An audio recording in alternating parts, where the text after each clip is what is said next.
আপনার মরার পরে আপনার গোস্ত 60 কেজি আর ফার্মের মুরগা 40টা আর আপনার কি 30 কেজি ডাই আর গ্যারাম চুক্তি 300 মানুষের ভাত খাওয়াইয়া আপনি বেহেস্তে যাইবেন গা। কত খরচ হয়েছে? 1 লাখ। 1 লাখ টাকা দিয়ে বেহেস্তের দাম দিয়ে দিলেন। 1 লাখ টাকা দিয়ে আপনার বাবার বেহেস্তের বুঝ করে দিলেন। জান্নাতের দাম 1 লাখ টাকা। জান্নাতের দাম 1 লাখ টাকা। হ্যাঁ, জান্নাত কি 2টা রুম আর একটা বারিন্দা, এটাই তো জান্নাত নাকি? তাইলে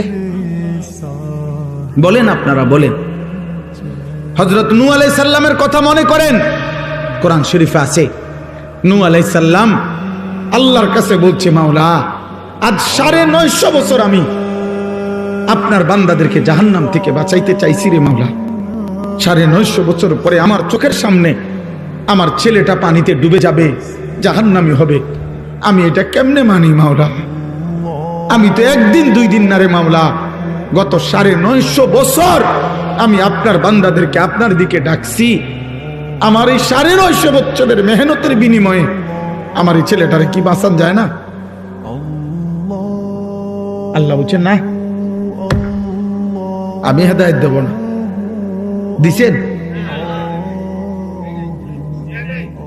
আপনি কয় বছর মেহনত করছেন বলেন?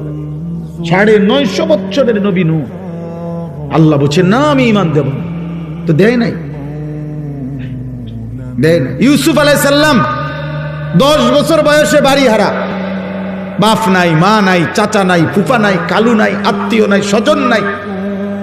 মিশরের বাজারে কৃতদাসের মতো বিক্রি হইছেন।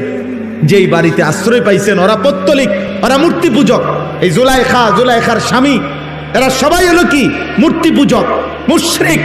তো মুশরিকের ঘরে 11 বছরের যেই ছেলেটা বড় হইয়া, যার বয়স হয়ে গেল 25-এর ঊর্ধ্বে, পূর্ণ যৌবন, কোনদিন যার মা বাবা আত্মীয় অভিভাবক কেউ নাই, আল্লাহর পরিচয় তাওহীদ এখানে কেউ বলে নাই, কেউ নাই।